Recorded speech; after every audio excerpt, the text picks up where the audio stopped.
اعوذ من الشیطان الرجیم بسم اللہ الرحمن الرحیم الحمدللہ رب العالمین الصلاۃ والسلام علی اشرف الانبیاء والمرسلین۔ ناظرین السلام علیکم، آپ دیکھ رہے ہیں سیرت لائبریری یوٹیوب چینل، جس پر ہم کرتے ہیں رسول اللہ صلی اللہ علیہ وآلہ وسلم کی زندگی پر باتیں۔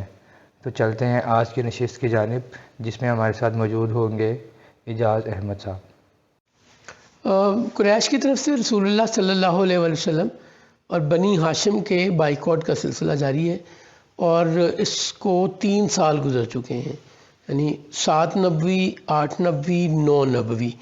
محرم 7 نبوی میں شروع ہوا تھا، اور اب ذی الحج گزر چکا ہے 9 نبوی کا۔ محرم 10 نبوی کی بات ہے۔ 3 سال سے بنی ہاشم بڑی ہمت، استقامت اور جواں مردی کے ساتھ رسول اللہ کے ساتھ کمٹمنٹ، جناب ابی طالب کے ساتھ کی ہوئی کمٹمنٹ کہ ہم رسول اللہ کا ساتھ نہیں چھوڑیں گے، تمام تکلیفیں، مصیبتیں برداشت کرتے آ رہے ہیں۔ ان کے رنگ کالے ہو گئے ہیں، جلد جل گئی ہے سورج کے نیچے، ڈائریکٹ سن کے نیچے رہ کے، بہت کمزور ہو گئے ہیں، کھانے پینے کو کچھ نہیں ملتا، اور بڑی ہی مشکل صورتحال ہے، قحط سے مختلف نہیں ہے صورتحال، لیکن عزم اور ہمت اسی طرح قائم ہے۔ دوسری طرف مکہ شہر میں رہنے والے، درد دل رکھنے والے کچھ لوگوں کو اس بات کی بڑی تکلیف ہے۔ ذی الحج 9 نبوی میں ایک واقعہ ہوتا ہے کہ عامر بن ہاشم ایک دفعہ پھر کچھ اونٹ غلہ کے ساتھ لے کر شیب ابی طالب کے پاس جاتے ہیں۔ عامر وعدہ کر چکے ہیں قریشیوں سے کہ وہ دوبارہ ایسا کام نہیں کریں گے، بٹ وہ ان کی محبت یا انسانیت ان کو مجبور کر رہی ہے۔ اب وہ ایک دفعہ پھر پکڑے گئے ہیں۔ یہ پکڑے جانے پہ قریش نے اکٹھ کیا اور کہا کہ اب اس کی قرار واقعی سزا دی جائے، اور ان کا خیال یہ ہے کہ عمرو کو قتل کر دیا جائے اس جرم میں۔ ابو سفیان بھی وہاں موجود ہے۔ ابو سفیان باقی سرداروں سے کہتے ہیں کہ یار، میرا یہ خیال ہے کہ ہم نے جو طریقہ اڈاپٹ کیا بنی ہاشم سے دشمنی کا، یہ کوئی اچھا طریقہ نہیں ہے، ہم اس سے بہتر بھی کوئی طریقہ ڈھونڈ سکتے تھے۔ میں نہیں سمجھتا کہ ہم نے اس طرح کا بائیکاٹ کر کے، کھانے پینے پہ مجبور کر کے، اپنے بھائیوں، اپنے رشتہ داروں کے ساتھ جو سلوک کیا ہے، یہ کوئی اچھی بات تھی۔ اگر عامر بن ہاشم ان کو کچھ پہنچا رہا ہے کھانے پینے کے لیے، تو یہ اپنے صلہ رحمی میں ایسا کر رہا ہے، رشتہ داری میں ایسا کر رہا ہے، اس سے کچھ نہیں کہنا چاہیے۔ اور ابو سفیان کے اس انیشیٹو یا اس ڈیلیبریشن کے بعد عمرو کو بغیر کسی تکلیف کے چھوڑ دیا گیا، اور اب یہ بات زیادہ زور پکڑنا شروع ہو گئی ہے مکہ میں کہ سوشل بائیکاٹ جو بنی ہاشم کا کیا جا رہا ہے یا کیا گیا ہے، یہ کوئی مناسب بات نہیں ہے۔ عامر بن شام ہی ایک دن زبیر بن ابو امیہ رسول اللہ صلی اللہ علیہ وآلہ وسلم کی پھپھو عاتقہ بنت عبد المطلب کا بیٹا ہے، اس کے پاس عامر بن ہاشم گیا ہے، اور اسے جا کے یہ کہہ رہا ہے کہ زبیر، ذرا سوچو کہ تمہارے ماموں جناب ابی طالب، ان کے بچے اور تمہارے دوسرے کزنز پیاس میں، بھوک میں پریشان رہیں، ان کے بچے دودھ کے لیے روئیں، اور ہم اتنی آسانیوں میں رہتے ہوئے کھائیں پئیں، زندگی گزاریں، کیا تمہیں یہ گوارا ہے؟ زبیر بھی درد دل رکھنے والے لوگوں میں سے ہے۔ زبیر جواب میں عامر سے کہتا ہے کہ میرا بھی جی چاہتا ہے کہ یہ بائیکاٹ ختم ہو، یہ مناسب نہیں ہے، لیکن میں اکیلا کیا کر سکتا ہوں، کوئی دوسرا ہو تو ہم کچھ کوشش کریں۔ عامر زبیر سے کہتا ہے کہ وہ دوسرا آدمی موجود ہے۔ زبیر پوچھتا ہے وہ کون؟ تو عامر کہتا ہے وہ میں ہوں۔ یوں یہ 2 بات طے کر لیتے ہیں کہ ہمیں اس کام کے لیے کچھ کرنا چاہیے اور کسی تیسرے کو تلاش کرنا چاہیے۔ اس کے بعد یہ جاتے ہیں مطعم بن عدی کے پاس، بنی نوفل کا سردار، بڑا سمجھدار آدمی ہے یہ بھی۔ مطعم بن عدی یہ ساری بات سن کے کہتا ہے کہ میں تو شروع سے اس معاہدے کے خلاف تھا، میں نے جب یہ معاہدہ کیا جا رہا تھا اس وقت بھی ریز کی تھی آواز، لیکن کلیکٹیو ڈیسیژن کے ساتھ مجھے چلنا تھا، سو میں چلتا رہا۔ تو کوئی اور بھی اس بات کے حق میں ہے؟ تو عامر اور زبیر نے کہا کہ ہم دونوں اس بات کے حق میں ہیں، ہمیں یہ کچھ کرنا چاہیے۔ تو مطعم بن عدی کہتا ہے کہ پھر کوئی چوتھا آدمی تلاش کرو۔ اس چوتھے آدمی کی تلاش میں عمرو اور زبیر جاتے ہیں زمہ بن اسود کے پاس۔ زمہ بن اسود بھی ان کے ساتھ حامی بھرتا ہے اور کسی پانچویں کی تلاش کی بات ہوتی ہے۔ یہ اس کے بعد جاتے ہیں اسود بن مطلب کے پاس، جس کی رسول اللہ صلی اللہ علیہ وآلہ وسلم سے قریبی رشتہ داری ہے۔ یہ اسود بن مطلب کو بھی کنونس کر لیتے ہیں کہ ہمیں اس معاملے میں کچھ کرنا چاہیے۔ یوں یہ 5-6 لوگ مل کے ایک ڈرائیو سٹارٹ کرتے ہیں، انیشیٹو لیتے ہیں کہ ہمیں اس بائیکاٹ کو ختم کرنا یا کروانا چاہیے۔ اس کے لیے مطعم بن عدی ان کی ایک میٹنگ کال کرتا ہے رات میں۔ یہ رات میں اکٹھے ہوتے ہیں اور اس پہ بات کرتے ہیں اور کہتے ہیں کہ ہمیں قریش کے تمام لوگوں کی موجودگی میں یہ بات کرنی چاہیے۔ اور مطعم بن عدی کہتا ہے کہ اگر یہ بات بن جائے تو یہ معاہدہ میں پھاڑنے میں سب سے آگے ہوں گا جو بنی ہاشم کے خلاف لکھ کر بیت اللہ کے اندر لٹکایا گیا ہے۔ اگلے دن یہ انہوں نے اپنا آپس میں پلان کر لیا اور یہ اکٹھے ہو گئے۔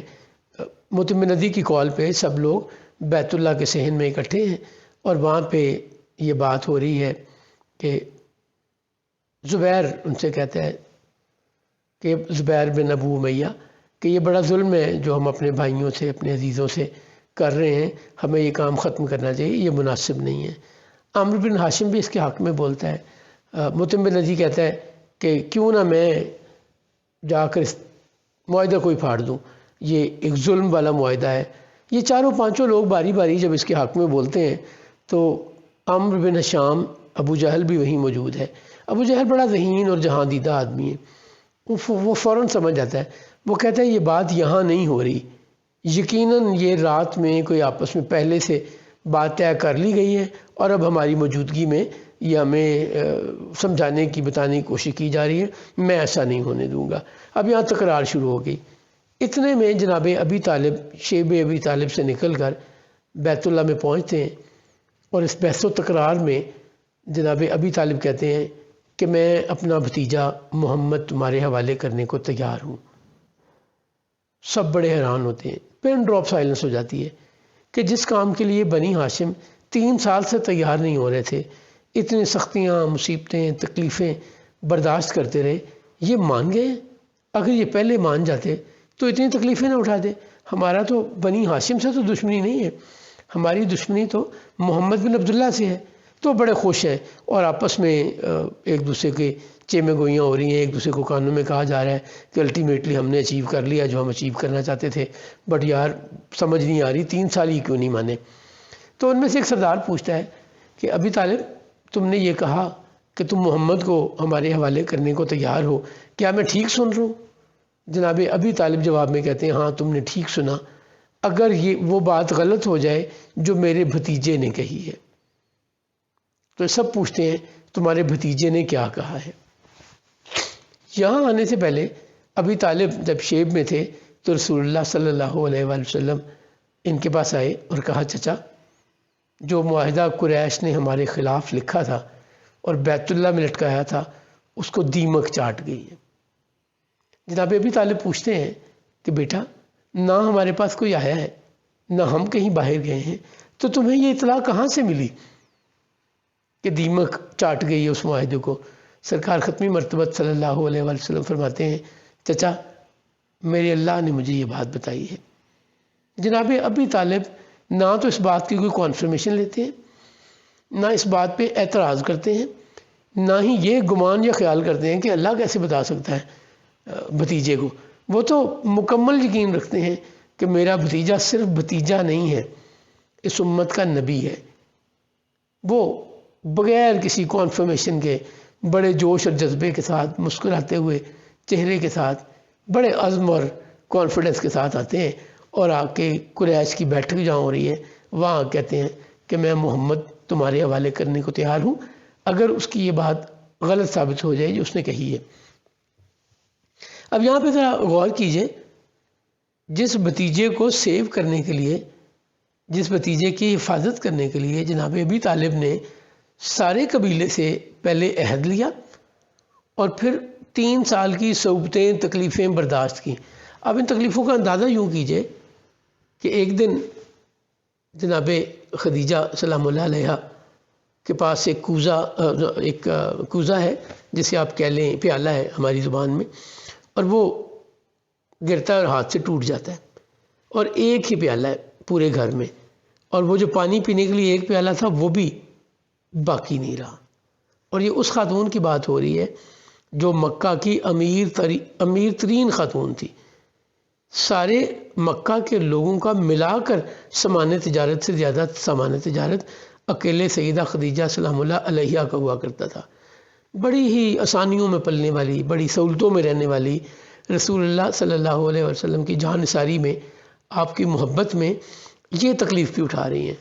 کچھ دن بعد ایک برتن ریپیئر کرنے والا شخص گزرتا ہے تو اس کوزے کو ریپیئر کرا کے استعمال کیا جاتا ہے. اس سے آپ بنی ہاشم کی تکلیفیں، بے سر و سامانی اور رسول اللہ سے کمٹمنٹ، تمام چیزیں بڑی آسانی سے جاج کر سکتے ہیں. تو جناب ابی طالب نے جب یہ بات کہی کہ میرا بھتیجے نے بتایا ہے کہ وہ معاہدہ جو تم نے ہمارے خلاف لکھ کر بیت اللہ کی دیوار پہ لٹکایا تھا اسے دیمک نے چاٹ لیا ہے سوائے اللہ کے نام سے. ایک دفعہ پھر پن ڈراپ سائلنس ہے. متم بن عدی کہتا ہے کہ آپ نے بڑے انصاف کی بات کی ہے. اگر وہ معاہدہ قدرت نے ختم کر دیا، دیمک کے ذریعے چاٹ لیا گیا، تو وہ معاہدہ باقی نہیں رہ گیا. 2-3 اور سردار بولے بات تو یہی حق کی ہے، اگر ایسا ہے تو یہ معاہدہ ختم. متم بن عدی بیت اللہ کے اندر جاتا ہے اور جا کے حیران رہ جاتا ہے کہ اس معاہدے کا ایک لفظ باقی نہیں بچا سوائے بسمک اللہم. رسول اللہ صلی اللہ علیہ وسلم کی بات ہمیشہ کی طرح اب بھی پوری ہوئی، چونکہ آپ تو اللہ کے حکم کے بغیر، اللہ کی وحی کے بغیر بولتے بھی نہیں ہیں. یوں یہ معاہدہ ختم ہوا اور مسلمان شیب ابی طالب کی سختیوں تنگیوں سے نکل کر واپس مکہ میں آ کر آباد ہوئے. مسلمانوں کی کمزوری کی حالت شدید کمزور ہے، جلد جل چکی ہے، ہڈیاں نظر آ رہی ہیں، اور بڑی مشکل ہے انہیں چلنے میں، پھرنے میں، اٹھنے بیٹھنے میں. اور یوں یہ بائیکاٹ، یہ سخت ترین بائیکاٹ ختم ہوا جو 3 سال تک جاری رہا. رسول اللہ صلی اللہ علیہ وسلم اور آپ کے جانثار حق پر قائم رہے، سختیاں جھیلتے رہے، لیکن رسول اللہ کا ساتھ نہیں چھوڑا. اللہ کریم ہمیں سرکار ختمی مرتبت صلی اللہ علیہ وسلم سے محبت، آپ کی اطاعت اور آپ کے حکم پر چلنا نصیب فرمائے. یہ تھی ہماری آج کی نشست. آپ سے ملاقات ہوگی اگلی نشست میں. تب تک ہم سے جڑے رہیے اور دیکھتے رہیے سیرت لائبریری یوٹیوب چینل. اللہ حافظ.